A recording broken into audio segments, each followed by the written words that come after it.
Hello दोस्तों, welcome to पहल academy. पहल एकेडमी के यूट्यूब चैनल पे आप सबका स्वागत है। हम यहाँ राजस्थान आर्ट एंड कल्चर की अपनी क्लासेज चल रही है, वो आज कंटिन्यू करते हैं, जिसमें राजपूतों की उत्पत्ति से संबंधित या गुहिल वंश है वो सब हम पढ़ेंगे। देखो दोस्तों, अभी तक हमने पढ़ लिया है प्राक ऐतिहासिक काल, और जो भी सभ्यताएं हैं, कालीबंगा सभ्यता, गिलुंड, जो वेरी इंपॉर्टेंट है, जो इस राजा आरबीएससी की क्लास 10th की क्लास है, जो 10th क्लास की जो पुस्तक है वो हम पढ़ रहे हैं। इसमें क्या है, वेरी जो आरपीएससी के जितने भी एग्ज़ाम्स होते हैं, जो भी सवाल आते हैं वो इस बुक से आते ही आते हैं। कल एक फ्रेंड ने मैसेज किया था कि मैम आप 9th क्लास की जो आरबीएससी की बुक है वो पढ़ाएंगे क्या। यस, बिल्कुल, जो भी आरबीएससी की जितनी भी क्लास है की राजस्थान से रिलेटेड जो भी है वो सब हम कवर करेंगे इस सेशन में, ठीक है। अभी हमने प्राग ऐतिहासिक पढ़ लिया और कालीबंगा जो भी सभ्यता है वो पढ़ ली। आज का हमारा टॉपिक है राजपूतों की उत्पत्ति। राजपूत काल मध्यकालीन भारत में 7वीं से 12वीं शताब्दी तक का जो काल कहलाता है वो राजपूत काल है। उनकी उत्पत्ति कैसे हुई, वो विभिन्न विद्वानों के क्या क्या मत हैं, और ये क्या मेंस का सवाल भी आ सकता है आपका। पूरा पढ़ेंगे, उसके बाद मैं आपको बताऊंगी कि कौन से ऐसे टॉपिक है जो प्रीलिम्स के लिए इंपॉर्टेंट है, फैक्ट है, और मेंस में अगर कोई सवाल आ जाए तो उसको कैसे कवर करना है, ठीक है। चलो करते हैं क्लास स्टार्ट। हर्षवर्धन की मृत्यु 647 ईस्वी में हो गई थी, ठीक है। उसके बाद भारत की राजनीतिक एकता जो गुप्तों के समय स्थापित हुई थी पुनः समाप्त होने लगी। उत्तर भारत में अनेक छोटे छोटे राज्यों की स्थापना हुई। कहाँ? उत्तर भारत में। ये राज्य आपस में संघर्षरत थे। इन संघर्षों के परिणाम स्वरूप जो नए राजवंश उभरे वे राजपूत राजवंश कहलाते हैं। ओके। इन नवीन राजवंशों का महत्व इसी तथ्य से पुष्ट होता है कि भारत का पूर्व मध्यकालीन इतिहास इन राजवंशों का इतिहास ही है, इसलिए इस काल को राजपूत काल कहा जाता है। कौन सा? भारत का पूर्व मध्यकालीन।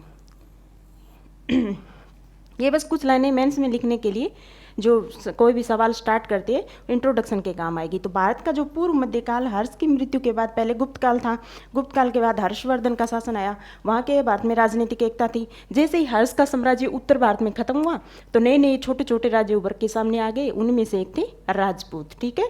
तो भारत का पूर्व मध्यकालीन इतिहास राजपूत राजवंशों का इतिहास है। प्रसिद्ध इतिहासकार स्मिथ महोदय ने लिखा है कि वे राजपूत हर्ष की मृत्यु के बाद से उत्तर भारत पर मुसलमानों के आधिपत्य तक इतने प्रभावशाली हो गए थे कि 7वीं शताब्दी के मध्य से 12वीं शताब्दी की समाप्ति तक के समय को राजपूत युग कहा जाता है। तो कब से कब तक? 7वीं से 12वीं शताब्दी।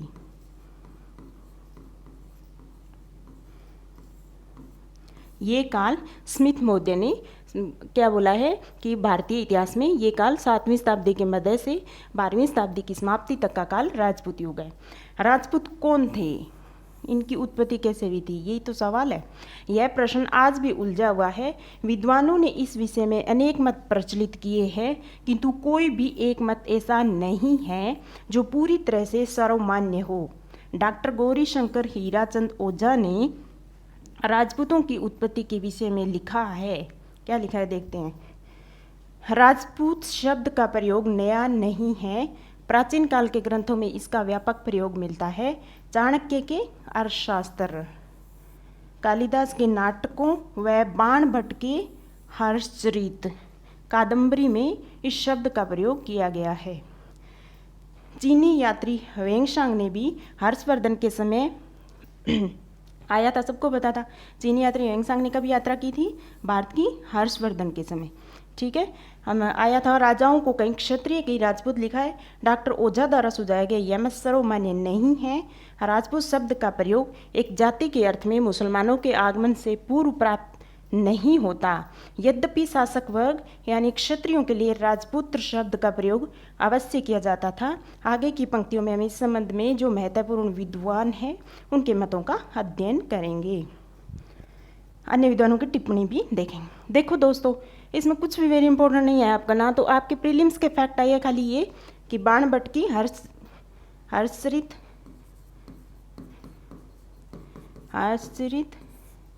और कादंबरी, के रचयिता निम्न में कौन है? रचयिता कौन है? तो आप सबको पता है बाणभट्ट। ठीक है, बाणभट्ट हर्षचरित कादंबरी के रचयिता है। अर्थशास्त्र के रचयिता कौन है? चाणक्य, जिसको कौटिल्य भी बोलते हैं।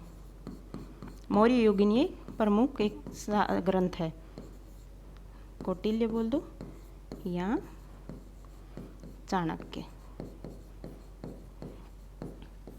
बाकी बस ये बताया इसमें अभी तक कि हर्षवर्धन की मृत्यु हो गई, उसके बाद 7वीं शताब्दी पूर्व मध्यकालीन भारत में 7वीं शताब्दी से 12वीं शताब्दी के अंत तक का काल है वो राजपूत काल कहलाता है। अब राजपूतों की उत्पत्ति कैसे हुई इस संबंध में विद्वानों में विभिन्न मत हैं। अब विभिन्न विद्वानों ने क्या क्या माना है वो हम देखेंगे। वैदिक आर्यों की संतान किसने माना था? गौरी शंकर ओझा तथा सीवी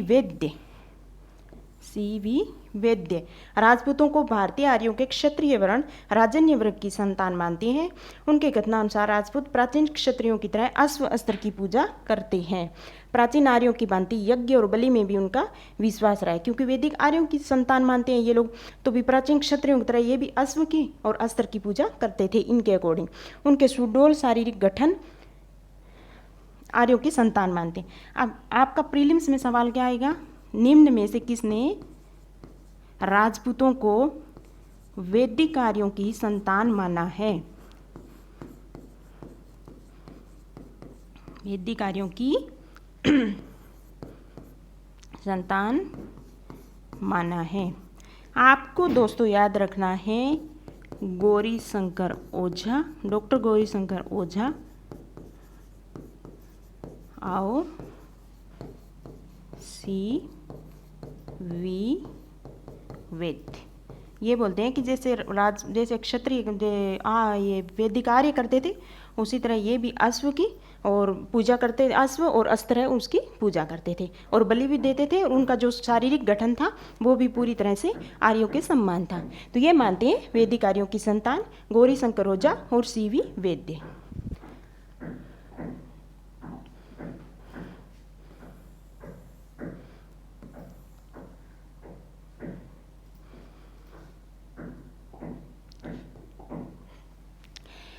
उनके गठन, लंबी नाक, लंबे सिर जो भी हो, ये आर्यों की संतान थे। तो ये तो हो गया आपका पहला पॉइंट, वैदिक आर्यों की संतान डॉक्टर गौरी शंकर हीराचंद ओझा और सीवी वैद्य।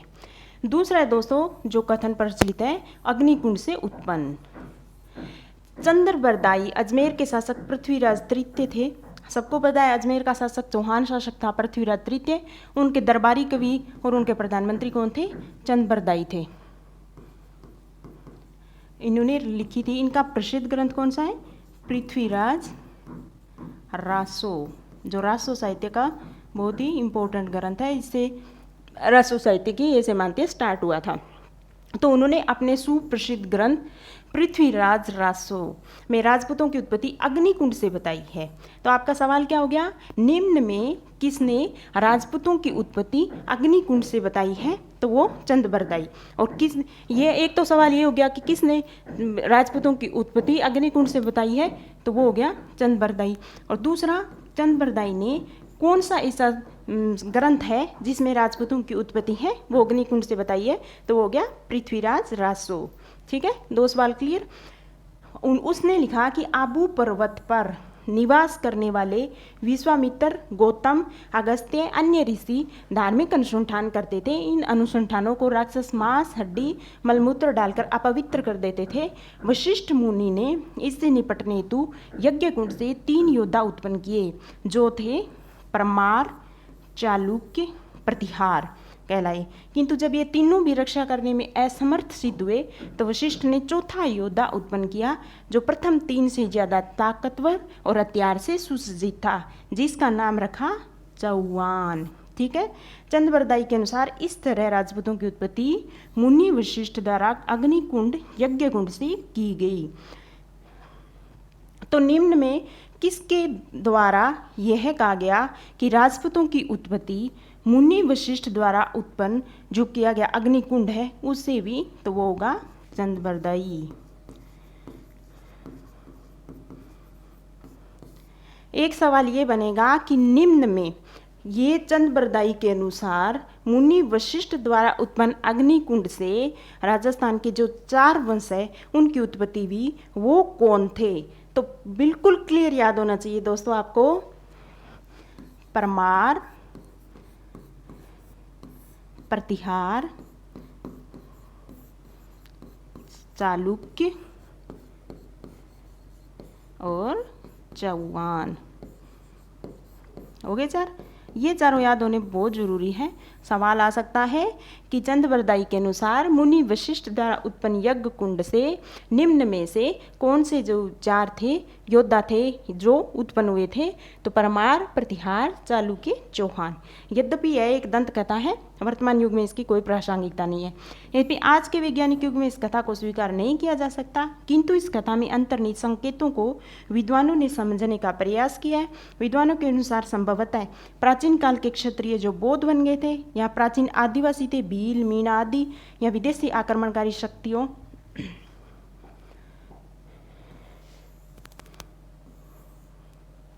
शक, हूण, युचि आदि की यज्ञ द्वारा शुद्धि करके क्षत्रिय वर्ण में शामिल किया गया और यह कथा इसी घटना की साहित्यिक प्रस्तुति हो। आपको याद रखने की बिल्कुल जरूरत नहीं है। आपके लिए जो काम की चीज़ थी वो सिर्फ और सिर्फ इतनी थी कि चंद बरदाई किसने माना है, अग्निकुंड से उत्पन्न किसने माना, चंद बरदाई ने। चंद बरदाई। और कौन से ग्रंथ में, पृथ्वीराज रासो। ठीक है। और गुरु वशिष्ठ द्वारा किया गया जो अग्निकुंड, वशिष्ठ द्वारा जो अग्निकुंड यानी जो यज्ञ किया गया था उसमें कौन से 4 योद्धा परमार उत्पन्न हुए, परमार, प्रतिहार, चालुक्य और चौहान। ठीक है। 2 हो गया अपना। पहला कौन सा था, अग्निकुंड से उत्पन्न, ये हो गया अपना पहला। दूसरा, पहला था वैदिक आर्यों की संतान।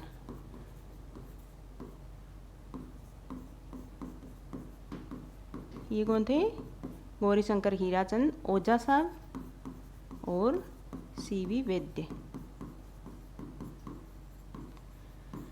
अब इससे संबंधित तीसरा आ गया ब्राह्मणों से उत्पत्ति का सिद्धांत। ये है भंडारकर साहब, डॉक्टर DR भंडारकर।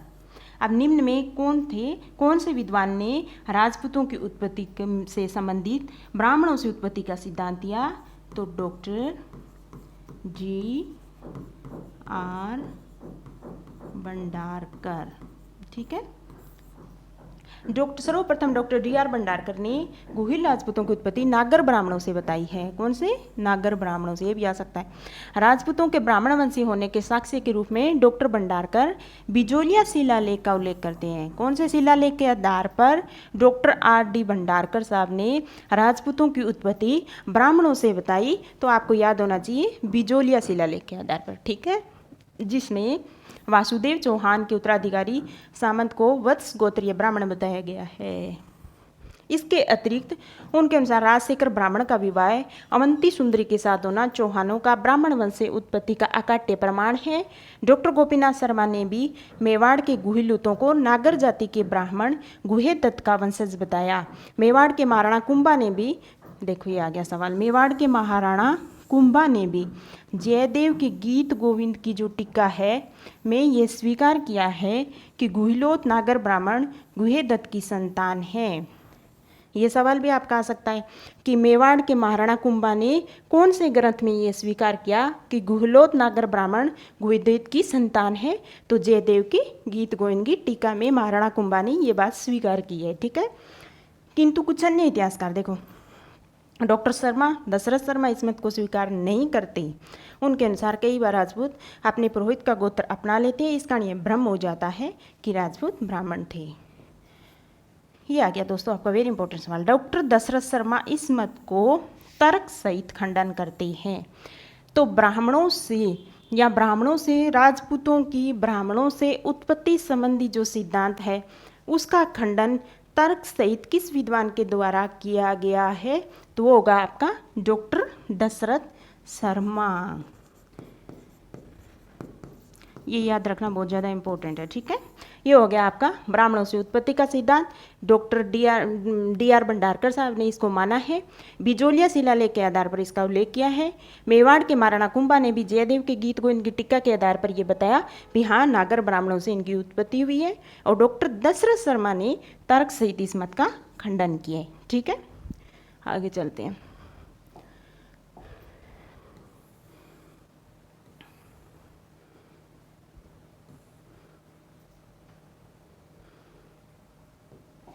अब चौथा आपका आ गया विदेशियों की संतान।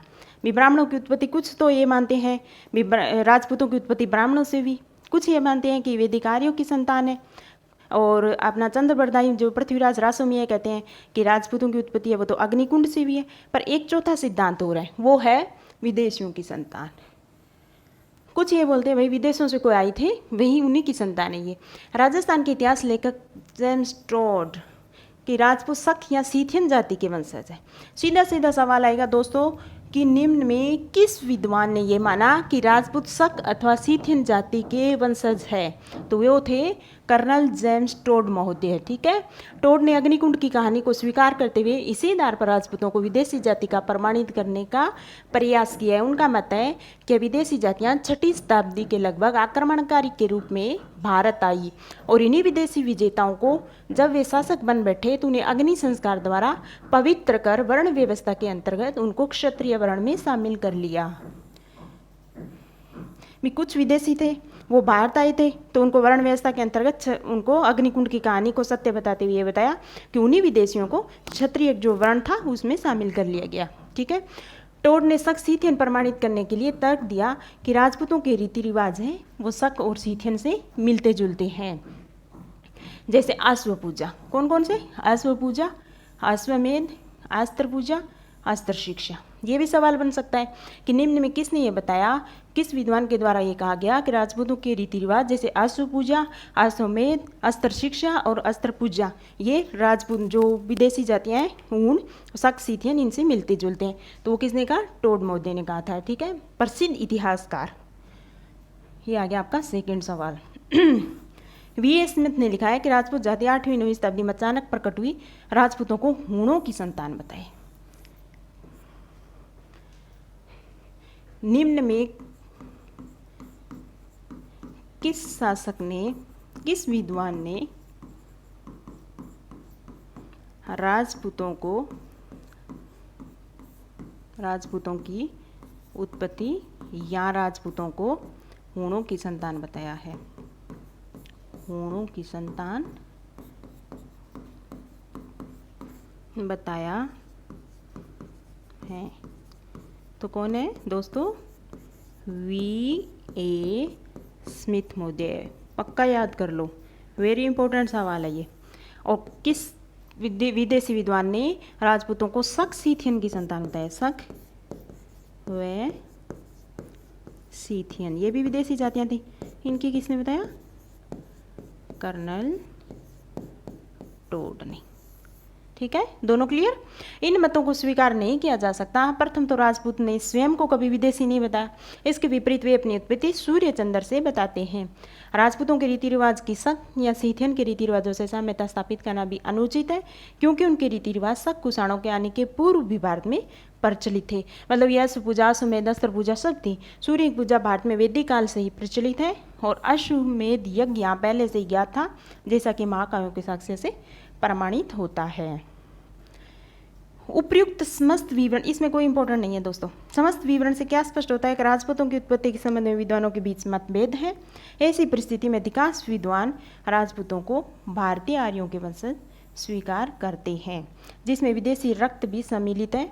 यह भी स्थापित सत्य है कि जो भी विदेशी जातियां भारत में आई और स्थायी रूप से यही निवास करने लगी, उन्होंने भारतीय सभ्यता संस्कृति को अपना लिया और हिंदू समाज में स्वयं में समाहित कर लिया। डॉक्टर कानूनगो ने ठीक ही लिखा है कि अग्निकुंड की कहानी इस प्रगति युग में नहीं चल सकती। उनकी सूर्य चंद्र से उत्पत्ति एक काल्पनिक सत्य हो सकता है। राजपूत चाहे किसी भी रूप में जन्मे हो, लेकिन यह सत्य है कि इतिहास में उन्होंने महाकाव्य काल के क्षत्रियों की परंपराओं को बनाए रखा। नोट, कोई इंपॉर्टेंट चीज़ नहीं है इसमें। ठीक है, ये तो हो गया आपके प्रीलिम्स के फैक्ट। अब आपके लिए सवाल आ जाए एक मिनट रुको आप।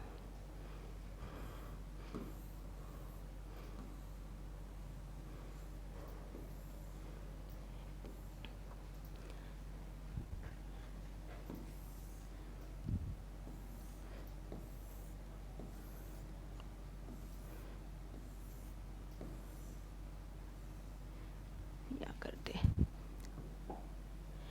आपके लिए मेंस में ये सवाल आ जाए कि राजपूतों की उत्पत्ति से संबंधित जो विभिन्न मत प्रचलित हैं उनका परीक्षण कीजिए। 10 मार्क्स का मान लो आपके लिए आ गया सवाल ये मेंस में। प्रीलिम्स में जो भी फैक्ट राजपूतों की उत्पत्ति से संबंधित हो सकते थे वो सब हमने अच्छे से पढ़ लिया है। अब मेंस की तरफ चलते हैं। मेंस में अगर आपसे ये पूछ ले कि राजपूतों की उत्पत्ति से संबंधित जो विभिन्न मत प्रचलित हैं उनका परीक्षण कीजिए, तो सबसे पहले दोस्तों आपको ये यहाँ से स्टार्ट करना है कि हर्षवर्धन की मृत्यु के बाद पूर्व मध्यकालीन भारत, ब्रैकेट लगा के उसमें यह करना कि 7वीं शताब्दी से 12वीं शताब्दी की समाप्ति तक का काल राजपूत काल कहलाता है। इन राजपूतों की उत्पत्ति से संबंधित विभिन्न मत प्रचलित हैं जो निम्न है। ठीक है, ये स्टार्ट कर दिया। निम्न करके ऐसे बनाना आप एक डायग्राम। पहले लगाना वैदिक आर्यों की संतान,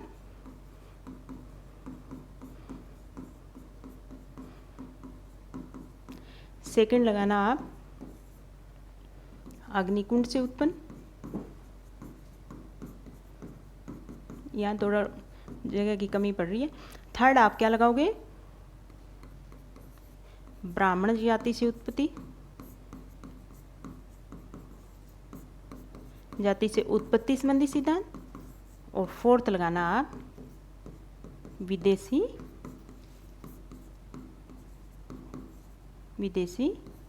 जातियों से संबंधित उत्पत्ति का सिद्धांत। ठीक है, इसमें लगा देना, यही साथ में लगा देना। फिर पहला नंबर लगा के वैदिक आर्यों की गौरी शंकर ओझा और सीवी वैद्य महोदय ने यह बताया कि वैदिक आर्यों की भांति भी अश्व पूजा या फिर अग्नि करना या उनका शारीरिक गठन आदि के आधार पर इनको वैदिक आर्यों की संतान बताया है। उन विद्वानों के नाम लिखना और विद्वानों को कर देना बॉक्स में। मान लो आ गया पहला, मैं बता देती हूँ आपको, एक वैदिक आर्यों की संतान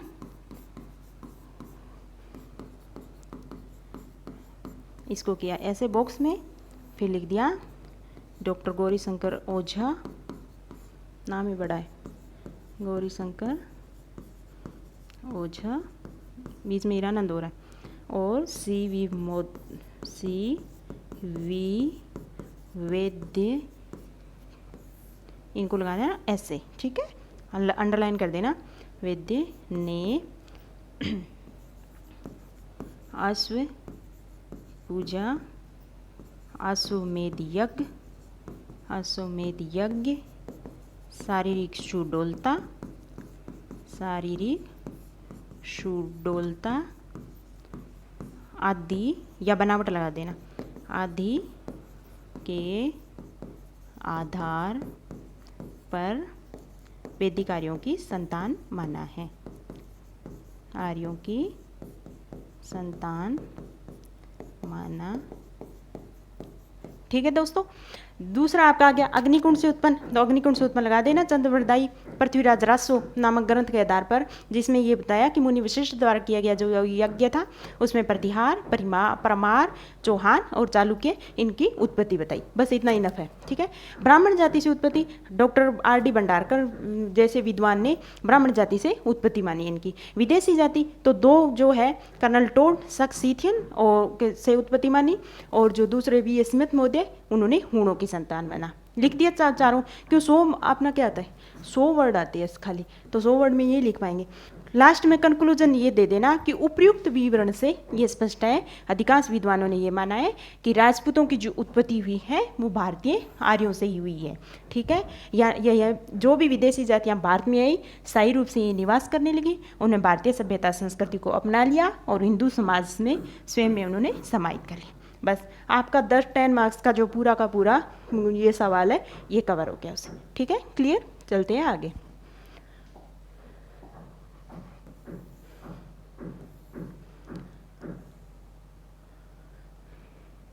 राजस्थान के प्रमुख राजवंश आगे दोस्तों। राजस्थान के प्रमुख राजपूत राजवंशों का है, उसमें पहला है गुहिल वंश।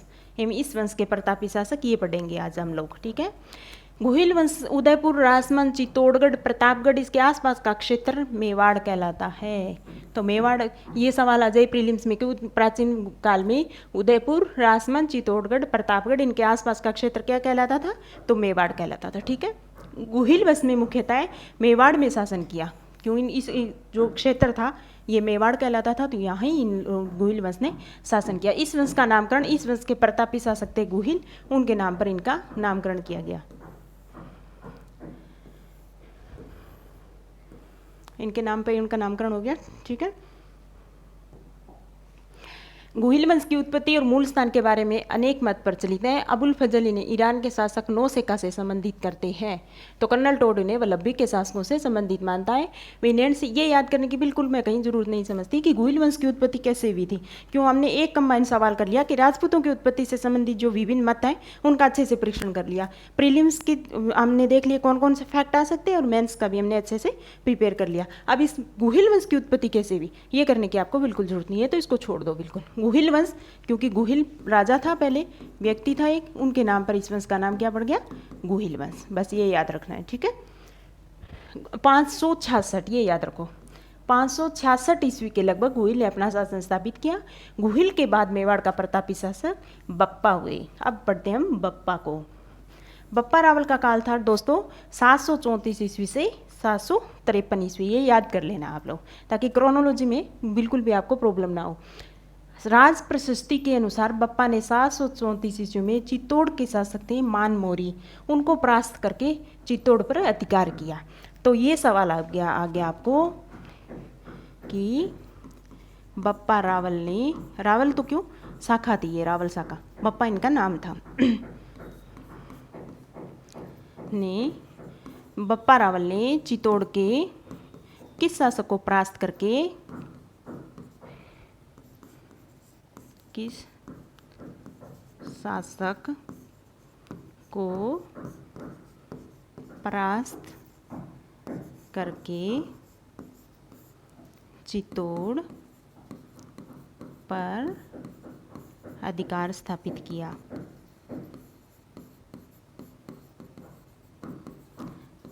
तो आपको पता होना चाहिए दोस्तों, मान मोरी चित्तौड़ का शासक था, उसको परास्त करके स्थापित कर लिया, ठीक है, चित्तौड़ पर अधिकार। बप्पा की राजधानी क्या थी, नागदा। ये भी सवाल आ सकता है कि बप्पा, निम्न में बप्पा की राजधानी कौन सी, तो चित्तौड़ दे देंगे, मेवाड़ दे देंगे, नागदा दे देंगे, आपको पता होना चाहिए नागदा। बप्पा ने कैलाशपुरी में एकलिंग जी मंदिर का निर्माण करवाया।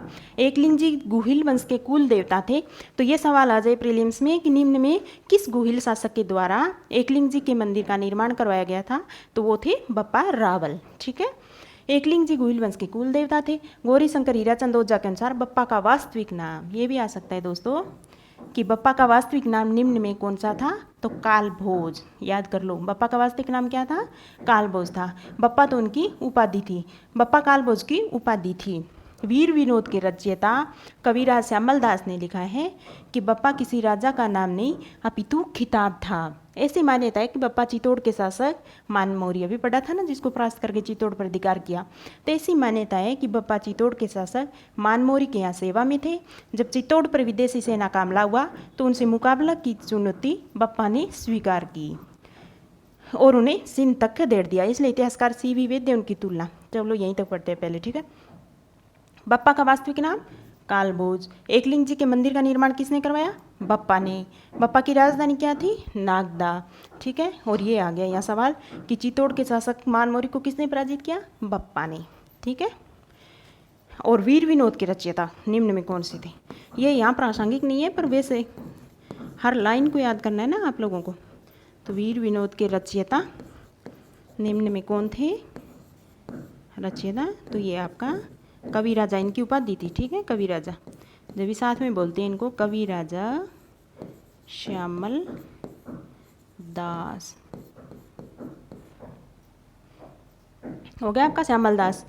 इसके बाद अब देखते हैं कि इसलिए इतिहासकार सीवी वेद थे, इसकी तुलना चार्ल्स मार्टेल से करते हैं। तो बप्पा की तुलना निम्न में किस विद्वान ने बप्पा की तुलना चार्ल्स मार्टेल से की है? तो वो होगा आपका सीवी वैद्य। या सीवी वैद्य ने बप्पा की तुलना निम्न में किस से की है? तो चार्ल्स मार्टेल से। कैसे भी सवाल आ सकता है आपका। चार्ल्स मार्टेल दोस्तों फ्रांसीसी सेनापति थे जिसने यूरोप में सर्वप्रथम मुसलमानों को परास्त किया। ये आपके काम की बात नहीं है, बस ये याद रखो, फ्रांसीसी सेनापति थे, उनसे तुलना की थी सीवी वैद्य ने बप्पा की। बप्पा के बारे में बस आपको रावल के बारे में इतना याद रखना जरूरी है। दूसरा शासक था वो थे जेत्र सिंह। उनका काल था 1213 से 1253 ईस्वी। गुहिल के एक वंशज जेत्र सिंह ने परमारों से चित्तौड़ छीनकर फिर चित्तौड़ की मानमोरी को हरा के चित्तौड़ पे अधिकार किया था बप्पा रावल ने। उसके बाद धीरे धीरे कौन सा आया काल, ये फिर परमारों ने क्या किया? चित्तौड़ पर अधिकार कर लिया। जेत्र सिंह ने परमारों से चित्तौड़ छीनकर उस पर वापस अपना अधिकार स्थापित कर लिया और अपनी राजधानी बनाया। देखो दोस्तों, ऊपर हम लोगों का बप्पा की राजधानी क्या थी? नागदा। उन्होंने चित्तौड़ पर अधिकार जरूर कर लिया पर राजधानी नहीं बनाई थी, नागदा ही उनकी राजधानी थी। अब सवाल ये आता है कि निम्न में किसने चित्तौड़ को अपनी राजधानी बनाया? तो है जेत्र सिंह। ठीक है। 1227 ईस्वी में भूताला का युद्ध हुआ था। उसमें दिल्ली के गुलाम वंश के सुल्तान इल्तुतमिश की सेना को परास्त किया, जिसका वर्णन जय सिंह सूरी के ग्रंथ हमीर मद मर्दन में मिलता है। इसमें सवाल आगे आपके 3। सबसे पहले भूताला का युद्ध कब हुआ था? 1227 ईस्वी में हुआ था। भूताला का युद्ध किन किन शासकों के बीच हुआ था? तो जो आपने गुहिल वंश के शासक, एक तो जेत्र सिंह और जो दिल्ली के सल्तनत गुलाम वंश के जो सुल्तान थे इल्तुतमिश, उनके बीच हुआ था। भूताला के युद्ध में इल्तुतमिश की पराजय हुई थी दोस्तों। ठीक है। इस भूताला के युद्ध का वर्णन निम्न में किस ग्रंथ में है? जय सिंह सूरी के ग्रंथ हमीर मद मर्दन में। एक तो ये याद कर लो कि हमीर मद मर्दन निम्न में किसकी रचना है? जय सिंह सूरी की रचना है। जय सिंह सूरी में या भूताला के युद्ध का वर्णन निम्न में किस ग्रंथ में है? तो हमीर मद मर्दन में। ठीक है, क्लियर। इस ग्रंथ में इल्तुतमिश को अमीर कहा गया है। डॉक्टर गौरी शंकर हीराचंद ओझा ने और झा ने जेत्र सिंह की प्रशंसा करते हुए लिखा है कि दिल्ली के गुलाम वंश के सुल्तानों के समय में मेवाड़ के राजाओं में सबसे प्रतापी और बलवान राजा जेत्र सिंह हुआ, जिसकी वीरता की प्रशंसा उसके विरोधियों ने भी की है। कोई इंपॉर्टेंट काम नहीं है, ये सिर्फ इतना याद रखना है। जेत्र सिंह ने चित्तौड़ को अपनी राजधानी बनाया। 1227 में भूताला का युद्ध हुआ। इल्तुतमिश जो दिल्ली के गुलाम वंश के शासक थे और जेत्र सिंह के मध्य, इसका वर्णन जय सिंह सूरी के ग्रंथ हमीर मद मर्दन में मिलता है। ठीक है दोस्तों, चलते हैं आगे।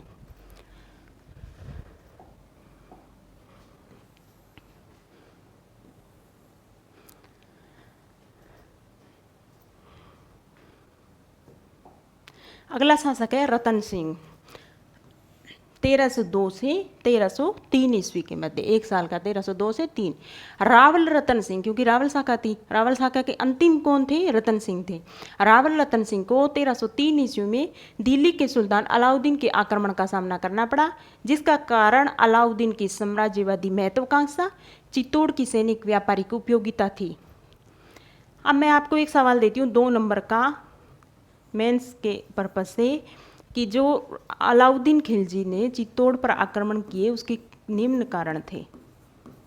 अलाउद्दीन, ये तो दिल्ली सल्तनत था, दिल्ली सुल्तान था। खिलजी ने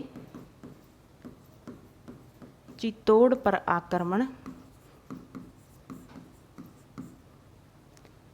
करने के कारण बताओ। यहाँ तो आप क्या मेंस में आ गया 2 नंबर का सवाल, तब आप कुछ ही नहीं करना, पहला नंबर 1 लिख देना, चित्तौड़ की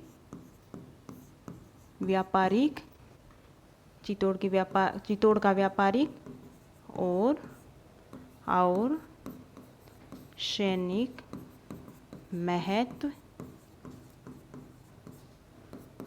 अलाउद्दीन की साम्राज्यवादी महत्वाकांक्षा। 2 पूछे, जब 2 क्लियर नाम दे, जब 2 ही लिखो, साम्राज्यवादी महत्वाकांक्षा। और तीसरा जो पद्मावत ग्रंथ है उसमें मलिक मोहम्मद जायसी ने बताया है रतन सिंह की जो रानी थी पद्मिनी, उसको प्राप्त करने की अलाउद्दीन की महत्वाकांक्षा। पद्मिनी जो बेहद खूबसूरत थी, पद्मिनी को प्राप्त करने की महत्वाकांक्षा। ये 3 लिख दो आप दोस्तों, 2 में से आपको 2 मार्क्स मिलेंगे। ठीक है, ये तो हो गया अपना सवाल।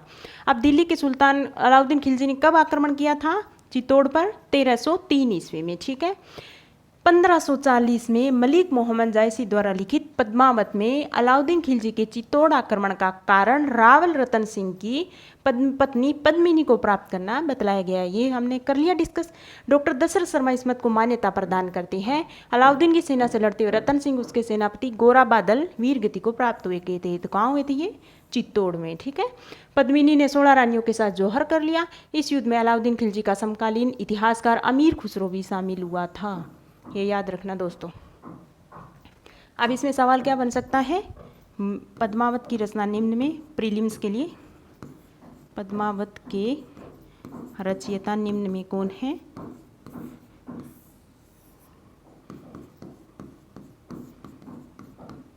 वो आपके कौन होंगे?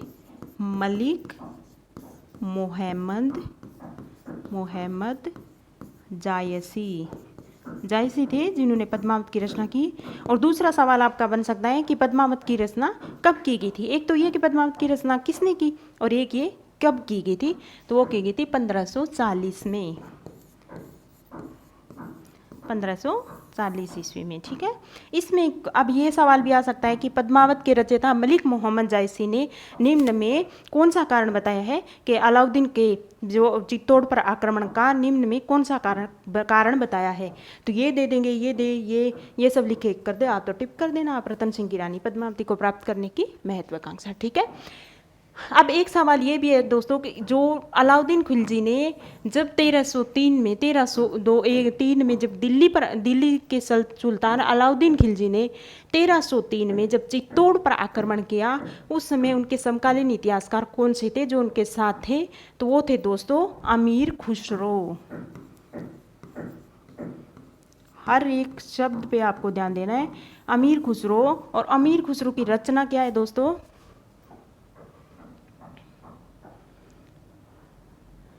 अमीर खुसरो थे, और अमीर खुसरो की रचना कौन सी है? खजाइन उल फुतूह है, खजाइन उल फुतूह है। इस खजाइन उल फुतूह में अमीर खुसरो थे जो पूरी तरह से अलाउद्दीन खिलजी के साथ था। तो उन्होंने जो चित्तौड़ पर अलाउद्दीन खिलजी का जो आक्रमण था उसका वर्णन अपने किस ग्रंथ में किया है? तो खजाइन उल फुतूह नामक ग्रंथ है, उसमें अमीर खुसरो ने इस आक्रमण का वर्णन किया है। ठीक है, अलाउद्दीन ने अपने पुत्र खिज्र खान को चित्तौड़ का प्रशासक नियुक्त कर दिया। और चित्तौड़ का नाम क्या रखा दोस्तों? खिजराबाद। रतन सिंह मेवाड़ के गोहिल वंश की रावल शाखा का अंतिम शासक था। ये सवाल भी आपका बन सकता है कि खिजराबाद निम्न में अलाउद्दीन खिलजी ने चित्तौड़ आक्रमण के बाद, चित्तौड़ पर अधिकार करने के बाद चित्तौड़ का नाम क्या रखा? तो वो रखा खिजराबाद। ठीक है, खिजराबाद बिल्कुल याद रखना है। अलग अलग सबके नाम आएंगे आगे, जैसे भी अलाउद्दीन के आक्रमण में पढ़ेंगे। रतन सिंह मेवाड़ के गोहिल वंश की रावल शाखा, निम्न में रावल शाखा का अंतिम शासक कौन था? रतन सिंह। क्लियर, ये हो गया आपका रतन सिंह। आगे चलते हैं, राणा अमीर। इनका काल था 1326 से 1364 ईस्वी। सिसोदा ठिकाने के जागीरदार हमीर ने 1326 ईस्वी में चित्तौड़ पर अधिकार कर गुहिल वंश की पुनः स्थापना की। तो गुहिल वंश की पुनः स्थापना 1326 में निम्न में किसके द्वारा की गई थी? राणा हमीर के द्वारा। ठीक है, राणा हमीर के द्वारा चित्तौड़ पर पुनः स्थापना करके सिसोदिया वंश की स्थापना की। वो शासक कौन थे? राणा हमीर थे। सिसोदा का जागीरदार था, इसलिए इसको सिसोदिया कहा गया। अमीर के दादा लक्ष्मण सिंह अपने पुत्रों के साथ अलाउद्दीन खिलजी की जो विरुद्ध युद्ध हुआ था उसमें वीर गति को प्राप्त हुए थे। उसके बाद मेवाड़ के सभी शासक सिसोदिया कहलाते हैं। हमीर को मेवाड़ के उद्धारक की संज्ञा दी जाती है। दोस्तों सवाल आएगा आपको कि निम्न में किसको मेवाड़ के उद्धारक की संज्ञा दी जाती है? तो रतन सिंह, जेतर सिंह, राणा अमीर, महाराणा लाखा। तो आपको टिक करना है राणा हमीर, मेवाड़ का उद्धारक।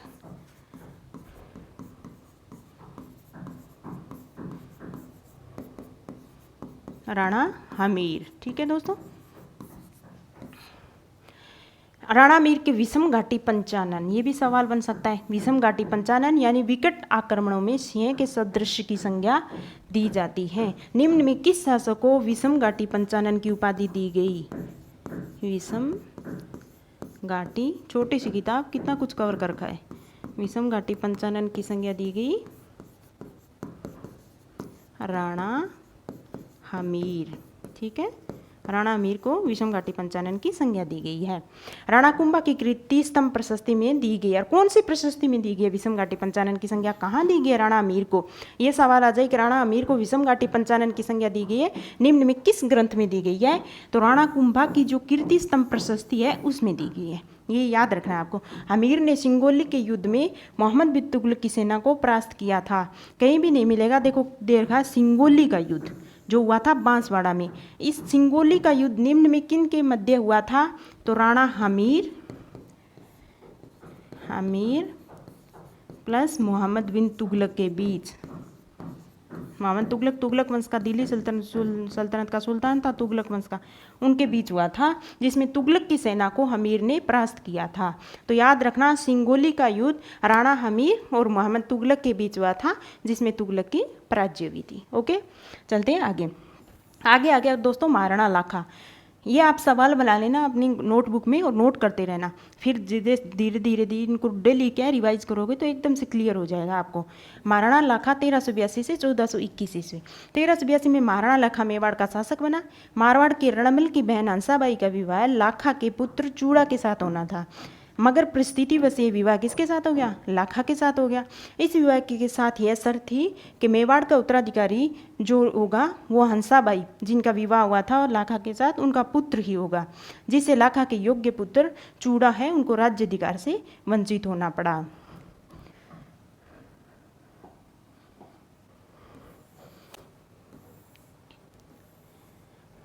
इसलिए चूड़ा को क्या कहा जाता है? राजस्थान का भीष्म पितामह। चूड़ा को क्या कहा जाता है? राजस्थान का भीष्म पितामह किसको कहा जाता है? चूड़ा को। ठीक है।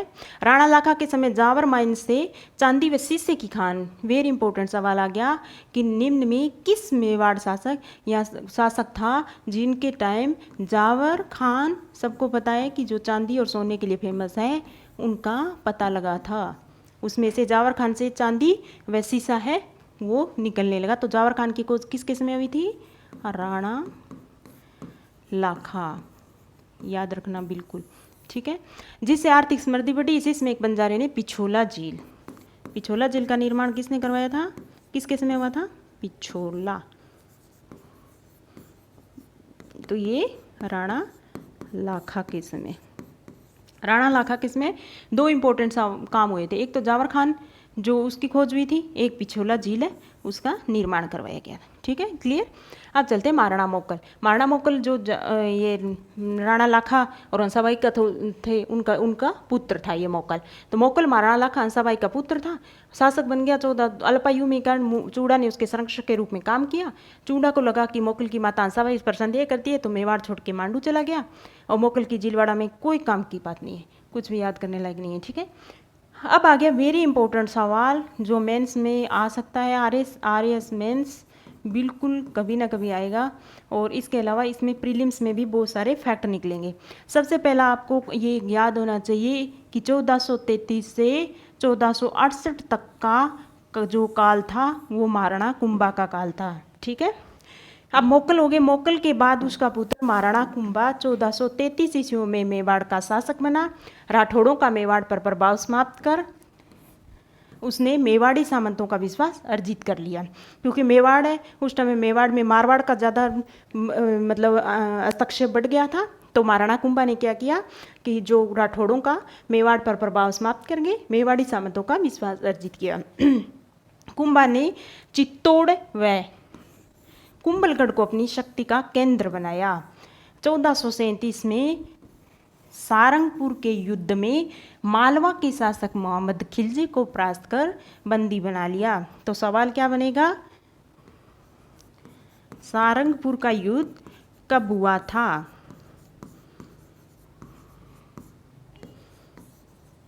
तो 1437 ईस्वी में। याद रखना दोस्तों बिल्कुल। किस किस के मध्य हुआ था? तो मेवाड़ के शासक महाराणा कुंभा और मालवा के शासक मोहम्मद खिलजी के बीच, मोहम्मद खिलजी, क्लियर। इसमें मोहम्मद खिलजी की पराजय हुई थी। तो इस खुशी में महाराणा कुंभा ने क्या किया, एक विजय स्तंभ का निर्माण करवाया था। कौन सा? विजय के उपलक्ष्य में कुंभा ने कीर्ति स्तंभ का निर्माण करवाया। नागौर के कीर्ति स्तंभ का निर्माण निम्न में किस विजय के उपलक्ष्य में या किस विजय की खुशी में करवाया? तो सारंगपुर के युद्ध में विजय की खुशी में या उसके उपलक्ष्य में करवाया था। नागौर के उत्तराधिकारी को लेकर मेवाड़ गुजरात में युद्ध हुआ, जिसमें भी गुजरात की पराजय हुई। 1453 में कुंभा ने मारवाड़ से मंडोर छीन लिया, परंतु बाद में संधि कर अपने पुत्र रायमल का विवाह मारवाड़ की राजकुमारी से कर दिया। ओके। 1456 ईस्वी में मालवा के मोहम्मद खिलजी, ये जो अभी सारंगपुर के युद्ध में जिसको पराजित किया था, और गुजरात के सुल्तान थे दोस्तों कुतुबुद्दीन, इन दोनों के बीच में हो गई थी दोस्ती। उनके बीच हुई थी एक संधि, चंपानेर की संधि। तो निम्न में चंपानेर की संधि किन किन के बीच हुई? तो मालवा के मोहम्मद खिलजी और गुजरात के जो कुतुबुद्दीन शासक थे उन दोनों के बीच हुई। उनको चंपानेर की संधि कब की गई थी? 1456, साल याद रखना बिल्कुल। 1456 में मालवा के मोहम्मद खिलजी और गुजरात के शासक कुतुबुद्दीन के बीच एक संधि हुई, चंपानेर की संधि। इस संधि का मकसद क्या था? दोनों ने ये कहा कि दोनों मिलकर महाराणा कुंभा यानी मेवाड़ पर आक्रमण करेंगे, उसको पराजित करेंगे। तो इस संधि में यह तय हुआ कि दोनों शासक मिलकर कुंभा पर आक्रमण करके उसे हरा के उसके राज्य को बांट लेंगे। 1457-58 में गुजरात मालवा के शासकों ने मेवाड़ पर आक्रमण किया, मगर कुंभा की कूटनीति से दोनों शासकों में मतभेद पैदा होने के कारण विशेष सफलता प्राप्त नहीं हुई उसकी। सिर्फ याद रखना आपको कि चंपानेर की संधि किसके मध्य हुई? नंबर 1 तो कब हुई?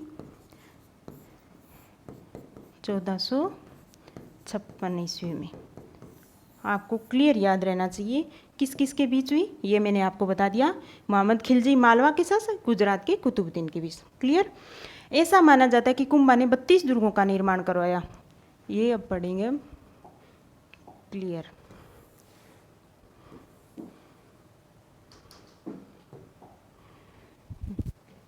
ऐसा माना जाता है कि कुंभा ने 32 दुर्गों का निर्माण करवाया, जिसमें सिरोही, अचलगढ़, कुंभलगढ़ के दुर्ग प्रसिद्ध है। तो सवाल क्या होएगा कि एक तो 32 दुर्गों का निर्माण किसने करवाया, ये नहीं पूछेगा, ये पूछेगा कि सिरोही, अचलगढ़, कुंभलगढ़ के दुर्गों का निर्माण निम्न में किस शासक ने करवाया? तो महाराणा कुंभा ने। कवि राजा श्यामल दास भी कुंभा को मेवाड़ के 84 में से 32 दुर्गों का निर्माता मानते हैं। तो सवाल क्या आएगा कि मेवाड़ के 84 में से 32 दुर्गों का निर्माता महाराणा कुंभा थे। ये निम्न में किस विद्वान के द्वारा अपने ग्रंथ में माना? तो कवि राजा श्यामल दास ने इसका उल्लेख किया है। कुंभलगढ़ का दुर्ग अपनी विशेष भौगोलिक स्थिति बनावट के कारण प्रसिद्ध है। इसका शिल्पी कौन था? मंडन था। तो कुंभलगढ़ के दुर्ग का शिल्पी कौन था? कुंभलगढ़ के दुर्ग का शिल्पी कौन था? मंडन था। याद रखना दोस्तों, कुंभलगढ़ का दुर्ग, सिरोही का दुर्ग, अचलगढ़ के दुर्गों का निर्माता कौन थे? कुंभा। ठीक है। कुंभा ने चित्तौड़ के कुंभा स्वामी, ये तो हो गए दुर्ग, कुछ मंदिर भी बनाए। तो चित्तौड़ में कुंभा स्वामी, श्रृंगार चौरी का मंदिर, एकलिंग जी का विष्णु मंदिर, रणकपुर के मंदिर, ये किसने बनवाए थे? महाराणा कुंभा ने। हर एक याद रखना। चित्तौड़ के कुंभ स्वामी का, श्रृंगार चौरी का मंदिर निम्न में किसके द्वारा बनाया गया था? एक सवाल दे गया तो आपको पता होना चाहिए, महाराणा कुंभा के द्वारा। ठीक है। एकलिंग जी का विष्णु मंदिर, रणकपुर के मंदिर किसने बनवाए थे? महाराणा कुंभा ने। ये हो गई इनकी उपलब्धियों में स्थापत्य कला में। देखते हैं स्थापत्य कला में इन्होंने एक तो दुर्ग बनवाए थे और एक मंदिर। दो पॉइंट याद रखने हैं आपको। कुंभा एक विद्वान एवं विधानुरागी शासक था।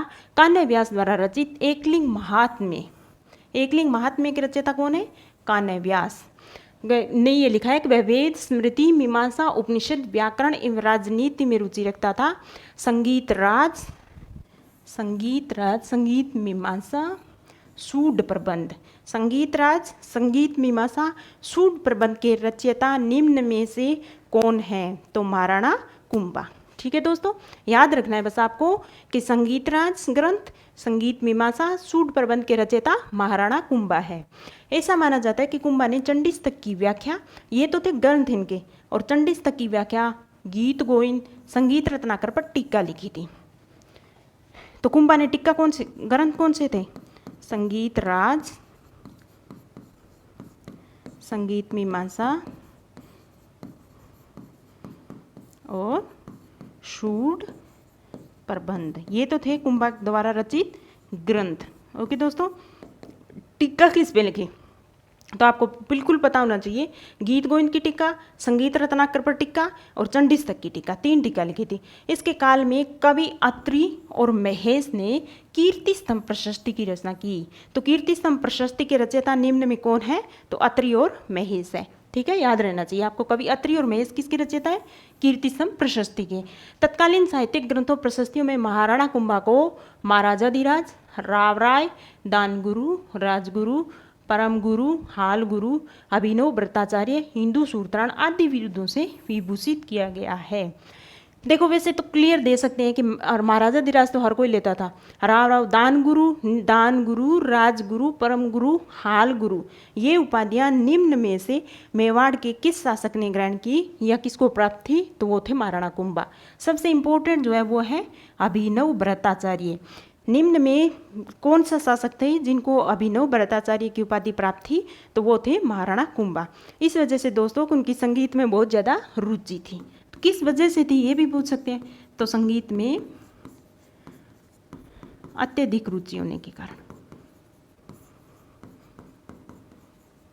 उनको अभिनव व्रताचार्य की उपाधि प्राप्त थी।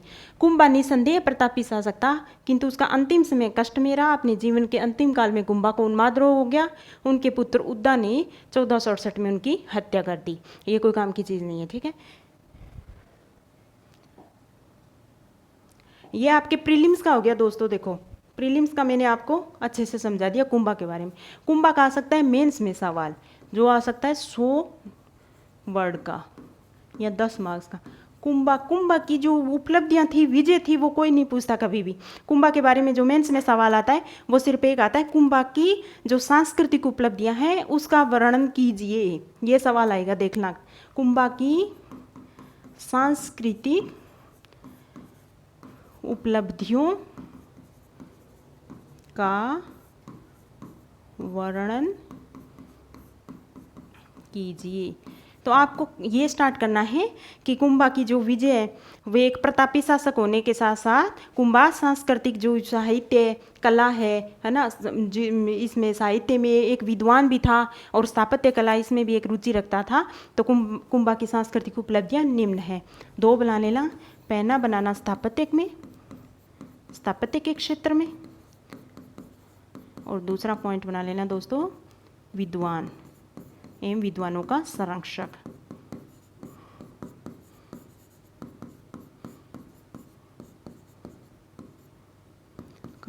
संरक्षक। अब इस स्थापत्य कला के क्षेत्र में आगे लिख देना, अनेक दुर्गों का निर्माण किया। 84 में से 32 दुर्ग है वो महाराणा कुंभा ने बनवाए थे। नाम लिख देना, कुछ सिरोही, अचलगढ़, कुंभलगढ़ के प्रसिद्ध दुर्ग है उनका निर्माण करवाया था। फिर दूसरा पॉइंट लिख देना, पहला लिख देना आप दुर्ग, दूसरा इसी में सब पॉइंट बना देना आप मंदिर स्थापत्य, जिसमें सरंगार चौरी का मंदिर, एकलिंग जी का मंदिर है ना, रणकपुर के जैन मंदिर, रणकपुर के मंदिर, इन सब का निर्माण उन्होंने करवाया था। विद्वानों में कुछ खुद का लिख देना। कान्य व्यास द्वारा रचित एकलिंग महात्म्य में कहा गया है कि वेद स्मृति आदि में अच्छी रुचि रखता था। ये भी याद रखने लाना दोस्तों, कान्य व्यास की एकलिंग महात्म्य रचना। ठीक है, निम्न में किस विद्वान की रचना? एकलिंग महात्म्य के रचयिता निम्न में कौन है? तो कान्य व्यास है। तो लिख देना कि कान्य व्यास द्वारा रचित एकलिंग महात्म्य में वेद स्मृति मीमांसा आदि में रुचि रखता था। संगीत राज, संगीत मीमांसा, ये वर्ड याद होंगे तो यहाँ आप लिखोगे ये चीज़ तो बहुत इफेक्टिव आंसर होगा आपका। तो संगीत राज, संगीत मीमांसा, सूड प्रबंध आदि के रचयिता थे। इसके अलावा कुंभा ने चंडीस्तक की टीका, गीत गोविंद, संगीत रत्नाकर पर टीका लिखी। अत्रि और महेश ने कीर्ति स्तंभ प्रशस्ति की रचना की और इनको अभिनव व्रताचार्य, संगीत में इतनी ज़्यादा रुचि थी कि इनको अभिनव व्रताचार्य की उपाधि प्राप्त थी। तो ये हो गया इस प्रकार स्पष्ट है कि इनकी विजय के साथ साथ साहित्य और स्थापत्य कला में बहुत ज़्यादा रुचि थी और उनकी सांस्कृतिक उपलब्धियां हैं वो अत्यंत उत्कृष्ट है। बस आपका सवाल हो गया और 10 में से 10 मार्क्स आपको मिल जाएंगे, क्योंकि कुंभा का कभी भी सवाल आएगा मेंस में वो सिर्फ और सिर्फ कुंभा की सांस्कृतिक उपलब्धियां ही आएगी। ठीक है, अगला आ गया राणा सांगा। चलो दोस्तों, राणा सांगा हम कल अपनी क्लास को कंटिन्यू करेंगे, आज कुंभा पे ख़त्म करते हैं। ये क्लास यहीं ख़त्म होती है। अगर आपको ये क्लासेस पसंद आ रही है तो आप इनको लाइक भी कर सकते हैं, शेयर भी कर सकते हैं और यूट्यूब चैनल उसको सब्सक्राइब भी कर सकते हैं। और टेलीग्राम चैनल है, उसका लिंक नीचे दिया हुआ है, तो वो भी आप ज्वाइन कर लीजिए। देखो दोस्तों, पहल अकेडमी पर बहुत सारे कोर्सेज चल रहे हैं, जैसे हिस्ट्री फर्स्ट ग्रेड है। फर्स्ट ग्रेड मैं आपको थोड़ा बता देती हूँ। जो फर्स्ट ग्रेड है उसके चल रहे हैं जीएस के टेस्ट चले, एक टेस्ट आपका हो गया है और हिस्ट्री का चल रहा है। सब्जेक्ट है अभी हिस्ट्री की टेस्ट सीरीज आपके लिए चल रही है। जीएस के 2 टेस्ट हैं वो आपके लिए बिल्कुल फ्री ऑफ कॉस्ट है, उसके बाद आपके कॉस्ट लगनी स्टार्ट हो जाएगी। और हिस्ट्री के टेस्ट भी आपके लिए अभी फ्री है। तो मैं चाह रही हूँ कि आप फर्स्ट ग्रेड की जो ये अभी वैकेंसी आई हुई है, कल जैसे डेट भी आ गई फर्स्ट ग्रेड की, तो आप अपनी प्रिपरेशन है उसको देख सकते हैं कि कितनी प्रिपरेशन आपकी हो रही है। विद क्वालिटी के टेस्ट आपको यहाँ अवेलेबल हो रहे हैं। तो अगर आप चाहते हैं तो जो पहल अकेडमी ऐप है, पहल अकेडमी जो हमारा ऐप है उसको ज्वाइन कर सकते हैं। ठीक है, उसको इसके अलावा आरएस फाउंडेशन जो है उसमें हिस्ट्री और पॉलिटी की क्लासेज विद एक्सपर्ट्स जो है वो आपको करवा रहे हैं, वो वेरी इंपॉर्टेंट है, उसको आप कर सकते हो। आरएस की टेस्ट सीरीज चल रही है जिसमें 25 टेस्ट है, उसमें 3 टेस्ट आपके हो चुके हैं। ओके, अगर आपको कुछ भी है तो इस पहल अकेडमी को आप ज्वाइन करके अपनी प्रिपरेशन है उसको एक नई दिशा दे सकते हैं। चलो दोस्तों, आज की क्लास में इतना ही, कल फिर हम मिलते हैं एक नई क्लास के साथ। Thank you.